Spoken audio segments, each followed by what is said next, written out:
আমি শুধু চেয়েছি তোমায়। পর্ব সংখ্যা 50, লেখনীতে Suraiya Rafa. Los Angeles, California. পরন্ত গোধূলি, বাঘহীন নির্জন রাস্তায় দুই ধারে ম্যাপল গাছের পাতায় আধো আধো করে ঝিকোচ্ছে শেষ বিকেলের মরা রোদ। রাস্তা ধরে সোজা মিনিট 10 হাঁটলেই দেখা মেলে চকচকে স্বচ্ছ বালুচরের। জনমানবহীন শূন্য সেথায় কোলাহলের অনুপস্থিতিতে দানবের ন্যায় হুঙ্কার ছাড়ছে সমুদ্ররাজ। ফুলে ফেপে ওঠে উদ্ভ্রান্তের ন্যায় উদ্দাম গতিতে ঝাঁপিয়ে পড়ছে আর্দ্র বালুকা বেলায়। প্রতি মুহূর্তে সহচরী করে হারিয়ে যাচ্ছে হাজারো অজ্ঞাত পায়ের ছাপ। সমুদ্রের পাশেই পিচ ঢালা রাস্তার মোড়ে স্থির দাঁড়িয়ে কুচকুচে কালো রঙের এক চোখ ধাঁধানো ল্যাম্বরগিনি। ছাদবিহীন 4 চাকার গাড়িতে মূর্তির ন্যায় আসন এক দীর্ঘ সৌঠব অবয়ব। মরচে যাওয়া সূর্যের তেরছা আলোটুকু সোজা গিয়ে ঝিল দিচ্ছে তার চকচকে কালো রোদ চশমায়। ব্লেডের মতো ধারালো চিবুকের প্রতিটি বাঁকে অবিশ্বাস্য গাম্ভীর্যের ছাপ। কালচে বাদামি শুষ্ক ওষ্ঠজোড়ায় ঝুলে আছে কপটতার শ্লেষ হাসি। খানিক বাদে বাদে ঠোঁটের ফাঁক গলিয়ে নিঃসৃত হওয়া উষ্ণ ধোয়ার কুণ্ডুলিতে অশুভের ন্যায় গুমোট চারিপাশ। যেন সমগ্র অস্তিত্ব জুড়ে রাজত্ব শুরু করেছে এক নিস্তব্ধ মরীচিকার আস্ফলন। সেই তখন থেকেই নির্জীব দৃষ্টে সমুদ্রের পৃষ্ঠে এক ধ্যানে চেয়ে আছে মানব। চশমার আড়ালে দৃষ্টিজোড়া শিকারীর ন্যায় তীক্ষ্ণ, অথচ ভেতরে তার অনুভূতির শূন্যতা। কেমন পৈশাচিক অভিব্যক্তি, যেন আচ্ছন্ন হয়ে নীরবে গুনে যাচ্ছে প্রতিটি ভয়াল তরঙ্গোচ্ছ্বাস। অদূরে হাইওয়ের সড়কে বিশাল ব্যারিকেড, একের পর এক অগ্নিকুণ্ডের কবলে পুড়ে ছাই হয়ে যাচ্ছে সরকারি বাসভবন। শহরের সবচেয়ে মূল্যবান সিলমোহরটি কোনো মাফিয়া গোষ্ঠীর দ্বারা স্থানান্তরিত হয়েছে, যার ফলে পুরো লস অ্যাঞ্জেলস জুড়ে শুরু হয়েছে অগাধ নৈরাজ্য। তীক্ষ্ণ আওয়াজে ভেসে আসছে শরীর শিউরানো পুলিশের সাইরেন। জমিন কাঁপিয়ে এদিকেই ধেয়ে আসছে অপ্রসন্ন গাড়ির বহর। মাফিয়া বস কপট হাসে, মুলায়েম হেডরেস্টে গায়ে মাথা হেলিয়ে দিয়ে টানটান হয়ে বসে পড়ে সিটের ওপর। অতঃপর কানে এয়ারপড আবদ্ধ সচল করে নিকোটিনের শলাকায় ওষ্ঠ দাবিয়ে বেড়বিড়ায়। Already 2 hours 36 minutes and 23 seconds have passed. তোমরা আমাকে এখনো খুঁজে পেলে না? ইটস টোটালি আনফেয়ার আমেরিকা, সেই মনেও। পরক্ষণে ধ্বনিত হলো কল কেটে যাওয়ার পিক পিক আওয়াজ। সময় নষ্ট করল না অ্যারিস। এয়ারপডস সহ মোবাইল ফোন ভেঙে টুকরো টুকরো করে সহসা ছুঁড়ে ফিরে দিল গভীর সমুদ্রে। কাজ সম্পন্ন হওয়ার দরুন ফিরিয়ে যাচ্ছিল। তন্মাধ্যে অযাচিত আক্রমণে সচকিত হয়ে উঠল মস্তিষ্ক। অতর্কিত এক ধাতব তীরের ফলা ধেয়ে এলো বিদ্যুৎ গতিতে, সরাসরি চোখ বরাবর। সুদক্ষ মাফিয়া বস সময় নিল না এক মুহূর্ত। ব্যগ্র থাবায় চোখের পলকে ধরে ফেলল সেটাকে। শক্ত হাতের পাশনে ধাতব বস্তুটিকে চূর্ণ বিচূর্ণ করে ফেলল রাস্তার পাশে। পরপরই সেখান থেকে ছুটে পালালো এক লম্বা বেনুনিওয়ালা তীরন্দাজ রমণী। চিকচিকে স্বচ্ছ বালুচর ধরে প্রাণপণে ছুটছে মেয়েটা। ঊর্ধ্বশ্বাসে ছুটে চলার দরুন চেহারা অস্পষ্ট। মেয়েটাকে সূক্ষ্ম দৃষ্টে পরখ করে নিল মাফিয়া বস, অতঃপর অস্ফুট স্বরে আওড়ালো, it's a trap, but I can handle. বাক্য শেষ হতে না হতেই মেয়েটাকে নিশানা করে রিভলভারের ট্রিগার টানল অ্যারিস। তবে অজ্ঞাত রমণীর দুরভিজ্ঞতায় লক্ষ্যচ্যুত হলো পরপর 2টো বুলেট। অবকাশ দিল না মাফিয়া বস। বেলাগাম চিতর গতিতে ধাওয়া শুরু করলো মেয়েটাকে। কয়েক ক্রোশ বালুচর পেরিয়ে গেল চোখের পলকে। আপসহীন দুর্বার গতিতে ছুটছে সেই বেপরোয়া রমণী। অ্যারিস উভান ছেড়ে দেওয়ার পাত্র নয়। যেচে পড়ে ঘুমন্ত সিংহকে জাগ্রত করার মূল্য আজ চোকাতেই হবে এই মেয়েকে। অবশেষে টানা কয়েক ঘন্টার দৌড় প্রতিযোগিতার ইতি টানল রমণী। প্রচণ্ড হাঁপিয়ে গিয়ে আকস্মাৎ হোঁচট খেয়ে মুখ থুবড়ে পড়ল বালুর আস্তিরে জমিনে। পরপরই থমকালো অ্যারিস।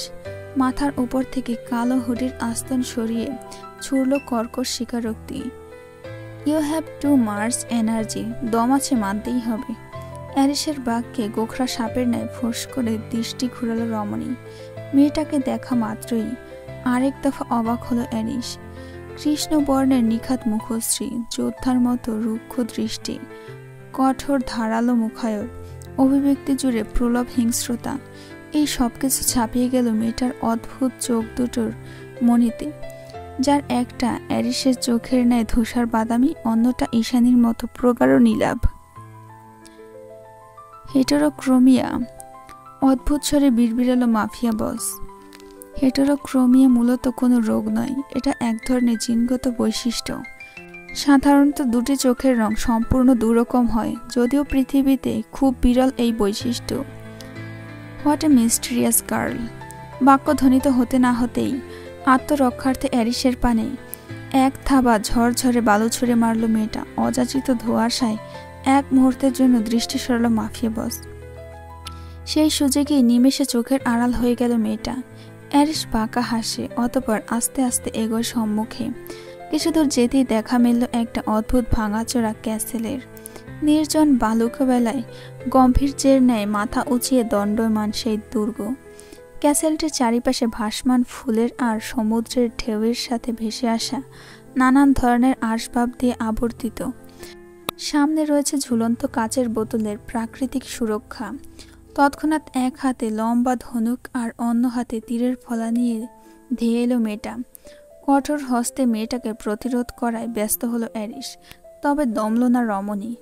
দুই হাত মুষ্টিবদ্ধ করে হামলে পড়ল অ্যারিসের উপর। চোখ খিচে ঘুষি হাঁকানোর পায়তারা করতে আরও একবার পরাস্ত হলো মাফিয়া বসের কাছে। তবুও কৃষ্ণবর্ণের অদ্ভুত চোখের ভাঁজে আগুন ছড়া ঐশ্বর্য তার। মারপিটের পারদর্শিতা ব্যাপক। অ্যারিস এক মুহূর্ত ভাবে, পরক্ষণে বিভ্রম থেকে বেরিয়ে সচকিত কণ্ঠে আওড়ায়, রিয়ানা, রিয়ানা ভলকভ। সমুদ্রগত তরঙ্গোচ্ছ্বাসের মতো ফুঁসে ওঠে রিয়ানা, অপ্রস্তুত ভঙ্গিমায় আক্রমণ করে বসে আবারও। এবার আর সুযোগ দিল না মাফিয়া বস। একটু দূরে উল্টো পড়ে থাকা চেয়ারের সঙ্গে এক লহমায় বেঁধে ফেলল মেয়েটাকে। প্রথমে দুই হাত, এরপর দুই পা, অবশেষে মুখের উপর ঠেস দিয়ে দিল মোটা স্তরের কষ্টেপ। পিনপতন নৈশব্দ। এত কিছুর পরেও অকুতভয় রমণী বিন্দুমাত্র টলে যায়নি। চোখের পাতায় হিংস্রতার লেশ, দুর্বার বিধ্বংসী অভিব্যক্তি। যেহেতু মুখের ওপর কষ্টেপের আস্তরণ, তাই আওয়াজ করার সুযোগ নেই রিয়ানার। ক্রোধে উন্মাদ হয়ে চেয়ার সমেত ছটফট করছে শুধু। Richard is no more. একটু বাদেই ওর মুখের কষ্টেপটা সরিয়ে সশব্দে বাক্য ছুড়ল মাফিয়া বস, যা শুনি এক মুহূর্তের জন্য থমকালো রমণী। দৃষ্টিতে তার তীক্ষ্ণ বেদনার ছাপ। পর মুহূর্তে দৃষ্টি নামিয়ে অস্ফুট স্বরে আওড়ালো, কাপুরুষ। It's a mistake. রাশভারী পুরুষালী কণ্ঠস্বর কর্ণগোচর হতেই গ্রীবা ঘোরায় রিয়ানা। ভ্রুকুটি করে বলে ওঠে, গভর্নরের সিলমোহর তবে আপনি সরিয়েছেন? রিচার্ড কাপুরুষ নয়। Why are you change the topic? নিজের বয়ফ্রেন্ডের মৃত্যুর খবরে বুক কাঁপল না? অ্যারিসের কথায় অভিব্যক্তি কঠোর হলো রমণীর। দৃঢ় কণ্ঠে বলল, কাপুরুষের জন্য আবার কিসের মায়া? অ্যারিস প্রত্যুত্তর করে না। বুটের ভেতর থেকে চকচকে ধাতব চাকুটা রিয়ানার চোখের সামনে তুলে ধরে। বিপরীতে ভুরু বাঁকায় রিয়ানা, আওয়াজে সন্দেহের পারদ ঠেলে শুধায়, এটা কি? শেষ মুহূর্তে রিচার্ডের কাছে এই অস্ত্রটা অবশিষ্ট ছিল, অ্যান্ড ইট ওয়াজ মিস্টেরিয়াস। এই চাকুটার গায়ে দু রঙের চোখ খোদাই করা। মজার বিষয় হলো, চোখ দুটো কোনো মেয়ের, অর্থাৎ চোখ দুটো রিচার্ডের খুব বেশি প্রিয়। তখনই বুঝেছিলাম এই চোখের মালিক আমার সামনে আসবেই আসবে, তবে এত তাড়াতাড়ি সেটা আশা করিনি।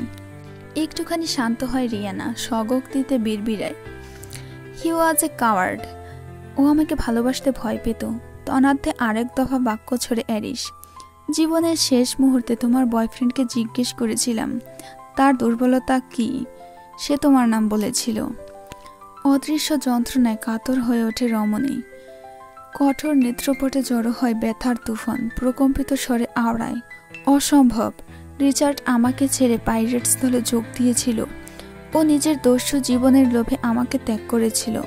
সভ্য জাতির মানুষরা ঠিকই বলে, ভিলেনরা কখনো মায়ার বাঁধনে আটকায় না, তাদের জন্মই হয় ধ্বংস দিয়ে।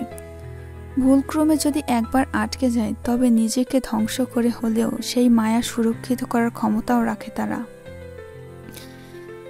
এই মুহূর্তের জন্য কণ্ঠ খাদে নামায় অ্যারিস। তার কথা শুনে রিয়ানা ভুরু কুঁচকায়। কি? পরক্ষণেই বজ্রকণ্ঠে ভেসে এলো মাফিয়া বসের। He gave up his life only for you bitch. যাকে তুমি ভিলেন বলে আখ্যায়িত করছো, সে তোমার দ্বারে আত্মহতি দিয়েছিল। কণ্ঠে আক্রোশ ঢালে রিয়ানা। সে আমাকে ছেড়ে গিয়েছিল। তাহলে তার মৃত্যুর প্রতিশোধ নেওয়ার জন্য এইভাবে ওত পেতে কেন বসে আছো? প্রতিশোধ তো আমি নেবই। সে গডফাদার, যে আমার কাছ থেকে আমার রিচার্ডকে আলাদা করে পাইরেটস গ্রুপে পাঠিয়েছিল। আর তারপর খানিক নীরবতা। তারপর আর ফিরে আসলো না আমার রিচার্ড। চিরজীবনের মতো হারিয়ে গেল ওই রাক্ষসের সমুদ্রের নীল জলের অন্তরায়। থেমে থেমে কথাগুলো বলল রিয়ানা। কণ্ঠে তার ব্যাকুলতার প্রলাপ, অথচ দৃষ্টিতে আগুন ঝরা প্রতিশোধের লেলিহান। এতক্ষণে নিজের সত্তায় ফিরেছে অ্যারিস। ম্যানুপুলেশন বেশ ভালোই কাজে দিয়েছে। স্বর্গবাসিত প্রেমিকের তরে আপ্লুত নারী মন গলতে শুরু করেছে অবশেষে। এবারে গডফাদারের পরিচয় জানার পালা। তাদের কথোপকথনের মাঝেই ক্যাসেলের বাইরে খটখট শব্দ হলো আকস্মাৎ। শব্দ অনুসরণ করে দৃষ্টি ঘোরালো রিয়ানা। সদর দরজার পানে তির্যক নজর বুলিয়ে বলল, এটা তোমার জন্য সেফ জোন নয়। You have to go. Aris বাঁকা হাসে। খ্যাপা সিংহের ন্যায় শক্ত হাতে রিয়ানার চিবুক আঁকড়ে ধরে ছড়ে কর্কশ রুক্ষ ধরনী। এই, don't try to me divert my mind. মাথায় খুন চেপে বসলে তোমাকে ধ্বংস করতে আমার 1 সেকেন্ডও লাগবে না। You bloody monster. অ্যারিসের হাত এক ঝটকায় সরিয়ে দিল মেয়েটা। মুখায়বে তার উপচে পড়া তেজ। চোখ দুটোতে জলজল করছে বিষাদ বিতৃষ্ণা, তার সঙ্গে কঠোর প্রতিরক্ষা। সেই দিকে দৃষ্টিপাত না করেই পাশ থেকে আরেকটা চেয়ার টেনে মেয়েটার মুখোমুখি হয়ে বসল অ্যারিস। নৈশব্দের ফায়দা লুটে একাই বলতে আরম্ভ করল, গডফাদারের পরিচয় বললেও তোমার মুক্তি নেই, না বললেও তোমার মুক্তি নেই। পার্থক্য শুধু একটাই, সত্যটা বললে মৃত্যু একটু সহজ হবে। আমি তোমাকে ভয় পাই না মাফিয়া বস। খ্যাপা বাঘিনীর ন্যায় ফুঁসে উঠল রিয়ানা। অ্যারিসের মনে লাগলো খুব। দৃষ্টিজোরে প্রস্ফুটিত হলো অশুভ এক আগ্রাসন। যেন রক্তের ফোয়ারা বইয়ে তবেই স্বস্তি মিলবে তার। হিংস্র দানবের ন্যায় দাঁতে দাঁত পিষে হিস হিসিয়ে উঠল তৎক্ষণাৎ। সেলফ কনফিডেন্স, আই হেট ইট। আমার সামনে আত্মবিশ্বাস দেখানোর স্পর্ধায় মরবে তুমি এখন। মস্তিষ্কের প্রতিটি নিউরনে ছড়িয়ে পড়েছে তীব্র ক্রোধ। দৃষ্টি জুড়ে দাবানলের অগ্নিস্ফুলিঙ্গ, যেন সামনে পেলেই ভস্ম করে দেবে সবকিছু। আচানক রিভলভার বের করে রিয়ানার কপাল বরাবর তাক করে অ্যারিস। কিঞ্চিত ঘাবড়ালো রমণী। শুষ্ক কণ্ঠখানি ভেদ করল সূক্ষ্ম ঢেউয়ের তরুণ। পর মুহূর্তে বিপরীত প্রান্ত থেকে ভেসে এলো ক্ষুব্ধ স্বর, তোমার খেলা এখানেই শেষ। কথা বলতে না বলতেই হাওয়ার বেগে ছুটে গিয়ে রিয়ানার ডান বাহু বিদ্ধ করল তীক্ষ্ণ এক ধাতব বুলেট। ঘটনার আকস্মিকতায় জোরালো ধ্বনিতে চিৎকার দিয়ে ওঠে চেয়ারের হাতল লুটিয়ে পড়ল রিয়া। নারী কণ্ঠের তীব্র আর্তনাদেও একটুও টলল না মাফিয়া বসের অন্তর। হিমালয়ের ন্যায় অটল সেই মানব দক্ষ নিশানা ধরে প্রস্তুতি নিল আরও একটি গুলি ছোড়ার। তার আগেই পেছন থেকে ছুটে এসে ছৌ মেরে তার রিভলভারটা কেড়ে নিল অন্য কেউ। এক লহমায় ঘুরে দাঁড়ালো মাফিয়া বস। আগন্তুকের পানে দৃষ্টি নিক্ষেপ করে ধীম কণ্ঠে বলে উঠল, তুমি এখানে কি করছো? আমাকে আপনার প্রয়োজন তাই এসেছি। রাশভারী কণ্ঠস্বর। কালো সোয়েট শার্ট আর গ্যাভার্ডিং পরিধেয় মানুষটি রোবটের ন্যায় নিষ্ফল কদমে এগিয়ে এলো সম্মুখে। অ্যারিসও এগুলো 2 কদম। অচিরেই দৃষ্টির মিলন ঘটল দুজনার। ধ্বংসের মতো উদ্যত মাফিয়া বস দাঁতে দাঁত পিষে বলল, ফিরে যাও তুষার জাওয়াত, তোমাকে আমার আর প্রয়োজন নেই। আমাকে আপনার প্রয়োজন আছে। একই ধ্বনিতে প্রত্যুত্তর করল যন্ত্রমানব। যেন মোটেই ব্যতিগ্রস্ত নয় সে, তেমন করে বলতে আরম্ভ করল, জানতাম মাথা গরম হলেই গুলি ঠুকে দেবেন। সত্যটা জানার জন্য ধৈর্য আর কন্ট্রোল দুটোরই প্রয়োজন, যা আপনার নেই। ডোন্ট ট্রাই টু আন্ডারস্টিমেট তুষার জাওয়াত, আমি তোমার চেয়ে অনেক এগিয়ে। অতর্কিত ব্যগ্র হাতে তুষারের কলার চেপে ধরল অ্যারিস।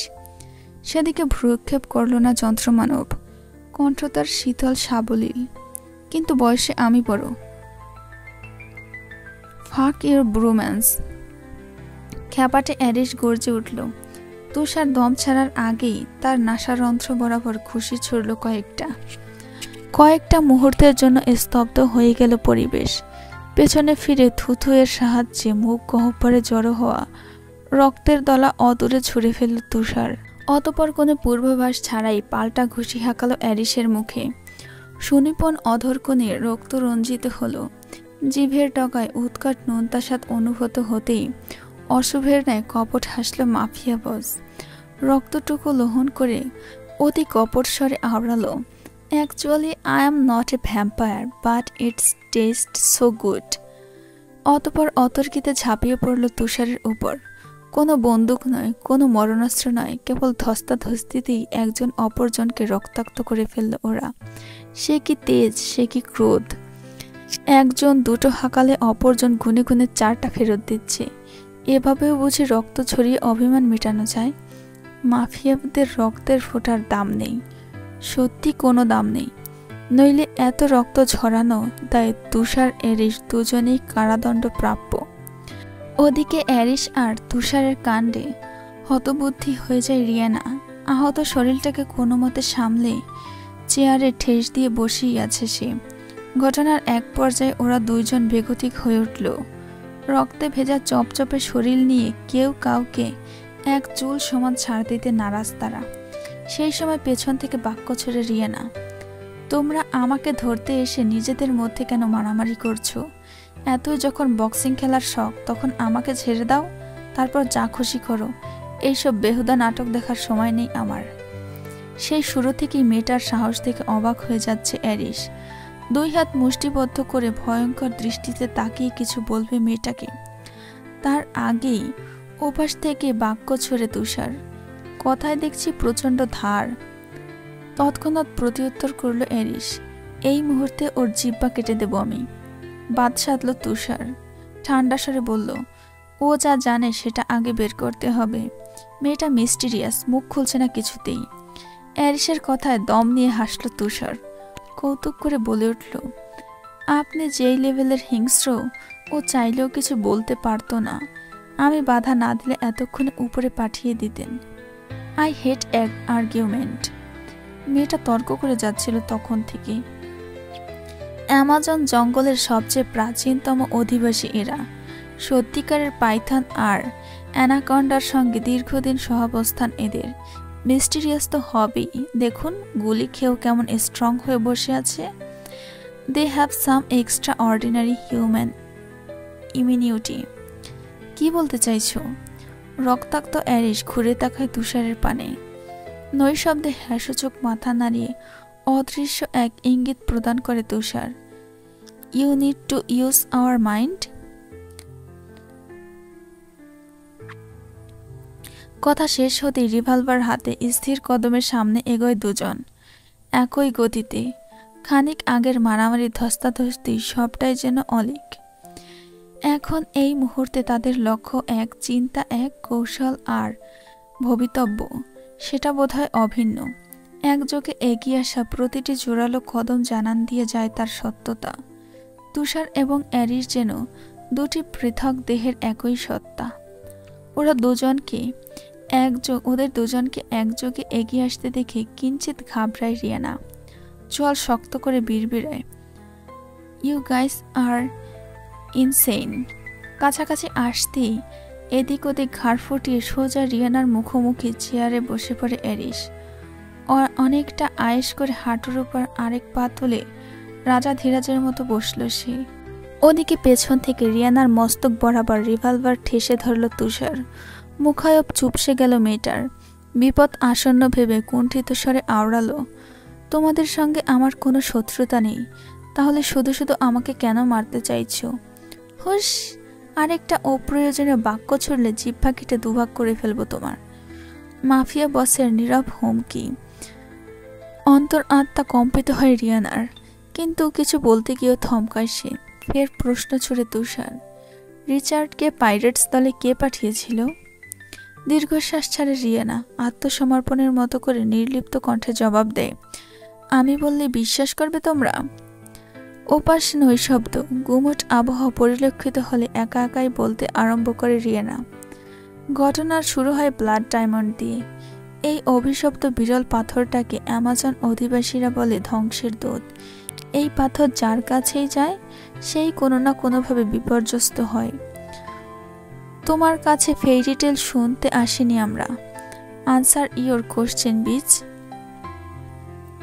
হু ইজ দ্য গডফাদার? অ্যারিসের হুঙ্কারে আতকে ওঠে রিয়ানা, থমথমে স্বরে জানায়, আমি জানি না। আকস্মাৎ শক্ত থাবায় মেয়েটার কণ্ঠনালী চেপে ধরে অ্যারিস। পেছন থেকে তুষার জিজ্ঞেস করে, গডফাদারের সঙ্গে ব্লাড ডায়মন্ডের কি সম্পর্ক? থেমে জবাব দেয় রিয়ানা, পৃথিবীর সূচনা লগ্নে অ্যামাজনের গহীন থেকে এই রত্ন সংগ্রহ করে আমাদের এক পূর্বপুরুষ। প্রচলিত আছে এই পাথর সংগ্রহের পরপরই একের পর এক বিপর্যয়ে পুরো পরিবার ধ্বংস হয়েছে তার। তখন থেকেই আমাদের আদিবাসীদের কাছে এক অমীমাংসিত রহস্যের নাম রক্তক্ষীরা। এই রত্নের অদ্ভুত জ্যোতি আর বিক্ষুব্ধ কর্মকাণ্ডের ফলে তাদের বদ্ধ ধারণা রক্তক্ষীরক পৃথিবীর কোনো অংশ নেই, বরং আকাশ থেকে খসে পড়া মহাজাগতিক কোনো নক্ষত্র এটি। সভ্য জাতিদের সঙ্গে লড়াই করার জন্য যা স্বয়ং ঈশ্বর তাদের দান করেছে। একটু থামল রিয়ানা। অ্যারিস তুষার দুজনই প্রগাঢ় অভিলাষে চেয়ে আছে ওর পানে, যা দেখে সুতীব্র এক দীর্ঘশ্বাস বেরিয়ে এলো মেয়েটার বুক চিরে। কোনরূপ গড়িমসি না করে স্পষ্ট আওয়াজে বলে উঠল, অ্যামাজনের জঙ্গলি অধিবাসী আমরা, সভ্যতা থেকে অনেক পিছিয়ে। আমাদের বিশ্বাস ভক্তিতে জ্ঞানের ছোঁয়া অনুপস্থিত, রয়েছে ব্যাপক পরিমাণে রীতিনীতি অনুসরণ, যার ফলে পূর্বপুরুষের রীতি মোতাবেক রক্তক্ষীরা যার হাতে থাকবে সেই আমাদের নিকট দেবাতুল্য হবে। হাজার বছরের এই রীতি অনুসরণ করেই আমরা জঙ্গলে নিজেদের মধ্যে সীমাবদ্ধ রেখেছিলাম, যতদিন না সভ্যতা আমাদের ভক্তিতে হস্তক্ষেপ করে। রক্তক্ষীরা কি করে তার হাত চলে গিয়েছিল সেই রহস্য জানা নেই আমার, তবে এতটুকু জানি ওই পাথরের জন্যই আজ আমাদের গোত্রের এত বড় বিপর্যয়। ওই গডফাদার লোকটা রক্তক্ষীরার প্রলোভন দেখিয়ে গোটা সিংহলী জাতিকে নিজের কয়রাত্ত করে নিয়েছে। নিজেকে প্রভুর আসনে বসিয়ে আমাদের অধিবাসীদের দ্বারা একের পর এক স্বার্থ হাসিল করে যাচ্ছে লোকটা। আমার ভালোবাসা রিচার্ডও তার ভুক্তভোগী। আমি জানি না ঠিক কতদূর গড়াবে তার এই পাশবিকতা, আর কবেই বা মুক্তি পাবো আমরা। এই পর্যায়ে প্রশ্ন ছুড়ে তুষার, এখন তো ব্লাড ডায়মন্ড অন্য কারো হাতে, তাহলে তোমরা কেন শুনছো তার কথা? রীতি অনুযায়ী ব্লাড ডায়মন্ডের মালিকই তো হবে তোমাদের প্রভু। ওই যে বললাম অজ্ঞতা, গোত্রের বেশিরভাগ মানুষই অন্ধবিশ্বাসী। এত বছর তারা ওই গডফাদারের অনুগত করে এসেছে, এখনো অন্ধের মতোই বিশ্বাস তাদের। ব্লাড ডায়মন্ডের আসল মালিক একমাত্র সেই। কিন্তু আমি ভিন্ন। ওই পাষাণ্ড গডফাদারকে না তো আমি বিশ্বাস করি আর না তো ভক্তি। কখনো দেখেছে তাকে? ঠান্ডা স্রোতের মতো কণ্ঠস্বরটা শ্রবণ ইন্দ্রিয় ভেদ করতেই তড়াক করে চোখ তুলল রিয়ানা। অ্যারিসের পানে পূর্ণ দৃষ্টি নিক্ষেপ করে জবাব দিল, না, কখনো দেখিনি। কোনোদিন দৈহিক বর্ণনাও শুনিনি, তবে শেষবার রিচার্ডের কাছে শুনেছিলাম সে আমাদের মতোই স্বাভাবিক হাঁটে না, ক্র্যাচে ভর করে এক পা টেনে টেনে হাঁটে। কোন পা? তুষারের ধারালো মস্তিষ্ক ইঙ্গিত দিচ্ছে কোনো কিছুর। প্রতি উত্তরে রিয়ানা কিছু বলবে তার আগেই পুরো বেলাভূমি জুড়ে ঘটে গেল এক অপ্রত্যাশিত বিপর্যয়। আকস্মাৎ শক্তিশালী গ্রেনেড হামলে পড়ল নির্জন বালুচরের উপর। মুহূর্তেই বিস্ফোরণের বিকট শব্দে প্রকম্পিত হয়ে উঠল ধরিত্রী। কিচিরমিচির করে সংকুচিত ধ্বনি তুলল উড়ে পালালো শঙ্খচিলের দল। দানবীয় অগ্নিগ্রাসে নিমেষেই হারিয়ে গেল সমগ্র ক্যাসেল। ভূগর্ভের তীব্র প্রকম্পনে সুনামির ন্যায় ফুলে ফেঁপে উঠল সমুদ্র। ক্যাসেলের অভ্যন্তরে কীটপতঙ্গের ন্যায় ছিটকে পড়ল ওরা তিনজন মানবী। কোনো মতে নিজেদের অস্তিত্ব সামলে সচকিত হয়ে উঠে দাঁড়াতেই মাফিয়া বসের ইস্পাত কঠিন বক্ষ ভেদ করে বেরিয়ে গেল চকচকে ধাতব বুলেট। ঘটনার আকস্মিকতায় স্তব্ধ হয়ে গেল তুষার। কোনো কিছু বুঝে ওঠার আগেই মুখের ওপর আবিষ্কার করল ছিটকে আসা তাজা রক্তের ঘ্রাণ, অ্যারিসের রক্ত, যা দেখা মাত্রই বিদ্যুৎ চলিত পাখার ন্যায় সমগ্র দুনিয়াটা চোখের সামনে ঘুরতে লাগলো ওর। পরিস্থিতি আঁচ করার আগেই পরপর আরও দুটো বুলেট এসে তীরের ফলার ন্যায় বুকের বাম পাঁজরে গেঁথে গেল অ্যারিসের ঠিক হৃদয় বরাবর। প্রথম গুলিটা লাগার পরে স্থির দাঁড়িয়ে থাকলেও এবার আর সৌঠব শরীরটাকে নিয়ন্ত্রণ করতে পারল না মানব। শক্তিশালী বুলেটের ধাক্কায় পিছিয়ে গেল 2 কদম। দৃষ্টি জুড়ে শুধু অগ্নিশিখার আস্ফালন, দাউ দাউ করে জ্বলে পুড়ে ছাই হয়ে যাচ্ছে চারিপাশ। নীরবে দম ছাড়ল অ্যারিস। জীবনে প্রথমবারের মতো শরীরের সমগ্র ভার ছেড়ে বসে পড়ল হাঁটু ভেঙে। কানের কাছে ঝিঝি পোকার অসহনীয় গুঞ্জন। তুষার ছুটে এলো ওর কাছে, জোরে জোরে শরীর ঝাঁকিয়ে বলতে লাগলো কিছু একটা। অধৈর্য অ্যারিস সেই সব শোনার জন্য বসে রইল না আর। ধীরে ধীরে শুয়ে পড়ল ধুলো জমা শক্ত জমিনে। চারিদিকে কোলাহল, বারুদের ছাঁচালো গন্ধ, জ্বালাময়ী অগ্নিদাহ সবকিছু ছাপিয়ে মাফিয়া বসের নিভু নিভু দৃষ্টি জুড়ে ভেসে উঠল একজোড়া শান্ত শীতল নীলাক্ষী, এক ফালি হৃদয় জোড়ানো স্নিগ্ধ হাসি, আর পরিশেষে একগুচ্ছ চেরি ব্লসমের মিষ্টি সুঘ্রাণ। মরীচিকার মতোই আধারের অতলে হারিয়ে যেতে যেতে এক অতৃপ্ত বাসনায় হেসে উঠল মাফিয়া বস। অতঃপর নৈশব্দে বুঝে গেল তার অক্ষিপুট। বাংলাদেশ। সকাল থেকেই আকাশ ভার, গোধূলি পেরোতেই ম্লান হয়ে এসেছে সূর্যকিরণ। অদ্ভুত নীরবতায় ছায়ায় ঢাকা পড়েছে দিনের উচ্ছ্বাস। কেমন যেন বিষণ্ণ চারিপাশ। ক্লান্তিময় দিবালোকের শেষ আলোটুকু নিঃশব্দে মিলিয়ে যাচ্ছে সন্ধ্যার কলসে। জানালার ধারে চেয়ার পেতে বসে নিঃশব্দে আকাশ দেখছে নিঝুম। কোলের উপর অযত্নে মেলে রাখা ক্লাসের বই, ঝিরে ঝিরে বৃষ্টির সংস্পর্শে ধেয়ে আসা ভেজা বাতাসের এলোমেলোভাবে উল্টে যাচ্ছে তার পাতা। বেখেয়ালি নিঝুম ডুবে আছে মায়া কাননে। আনমনে ঝিমোচ্ছে তার অন্তঃকরণ। একটু বাদেই আওয়াজ এলো রান্নাঘর থেকে। কিরে নেংটি ইঁদুর, চিংড়ি রেঁধেছিস কেন? তুই জানিস না আমি চিংড়ি খেতে পারি না, আমার অ্যালার্জি হয়। নাকের ডগায় ভাঁজ পড়ল নিঝুমের। চোখ জোড়ায় জড়ো হলো বিরক্তির ছায়া। পেছন ঘুরে তৎক্ষণাৎ প্রতিউত্তর করল, ষাঁড়ের মতো চেঁচাবেন না তুর্য ভাই, আমি পড়ছি এখানে। রান্নাঘর থেকে হনহনিয়ে বেরিয়ে এলো তুর্য। নিঝুমের কাছাকাছি এসে রাগে কটমটিয়ে বলল, আমি ষাঁড় তো কি? নিঝুমের দৃষ্টি জানালা ছাপিয়ে বাইরে। আকাশ ফুটো হয়ে ঝুমঝুম করে বৃষ্টি শুরু হয়েছে। রিমঝিম ছন্দে মুখরিত ধরণী। এই তো গত মাসেই খালামনির প্রচণ্ড জোড়াজুড়িতে তুর্যের চিটাগংয়ের ফ্ল্যাটে এসে শিফট হয়েছে ওরা দুজন। আর তারপর থেকেই শুরু হয়েছে খালামনির আদরের ছেলের বাদরগিরি। এটা করে দে, সেটা এনে দে, ওটা দিয়ে দে, ফরমাইশ খাটতে খাটতে বিরক্ত নিঝুম। সারাদিন পাতি সেবা করতে করতে পড়াশোনা লাটে উঠেছে তার। খিদে পেয়েছে আমার, ডিম ভেজে দে। তুর্যের কথায় সদ্বিত ফিরল নিঝুমের। সামান্য ঘাড় ঘুরিয়ে অত্যন্ত রূঢ়স্বরে বলে উঠল, নিজের কাজ নিজে করুন গিয়ে। বাক্য শেষ হতেই এক টানে ওর বইটা কেড়ে নিল তুর্য। ছদ্ম রাগে কটমট করে উঠল, নিজের কাজ নিজে করলে তোকে রেখেছি কেন? আমি কি আপনার কাজের লোক? না, তুই আমার বউ। কথায় না পেরে দীর্ঘশ্বাস ছাড়ে নিঝুম। মন খারাপ করে বলে, সামনে আমার পরীক্ষা তুর্য ভাই, কেন এভাবে জ্বালাচ্ছেন? মুরব্বীদের মতো চোখ গোছালো তুর্য, ঢং করে বলল, সে কি কথা, স্বামীর সেবাকে তোর জ্বালাতন মনে হচ্ছে? ছি নিঝুম, কতটা বেয়াদব তুই। আপনি স্বাভাবিক একটা কথাকে টেনে টুনে ঘোলাটে বানাচ্ছেন, পাড়ার ঝগড়ুটে মহিলাদের মতো। তুই আমাকে ঝগড়ুটে বললি? এত বেয়াদবি পড়ালেখা করে এই শিখেছিস এত বছর? তুর্যের কথায় দীর্ঘশ্বাস ছাড়ল নিঝুম। এই লোকের সঙ্গে কথা বাড়ানোর মানে যে পড়ে নিজের মূল্যবান সময় খোয়ানো। ঝগড়া তো করবেই, সাথে কথার পেঁয়াজে পাগল বানিয়ে ছাড়বে। অজ্ঞতা চেয়ার ছেড়ে উঠে রান্নাঘরে চলে গেল নিঝুম। যেতে যেতে প্রশ্ন ছুড়ল, অমলেট নাকি মামলেট? হাতে প্লেট নিয়ে নিঝুমের পেছন পেছন ছুটতে ছুটতে উৎসুক কণ্ঠে বিড়বিড়ালো তুর্য, হে হে হে, লক্ষ্মী বউ আমার। সন্ধ্যা 7:30। দিনের পাট চুকিয়ে বেশ আয়োজন করে পড়তে বসেছে নিঝুম। বাইরে বৃষ্টি হচ্ছে এখনো, অবিরাম বাড়িধারায় আর্দ্রতার চাদরে গা ভিজিয়েছে প্রকৃতি।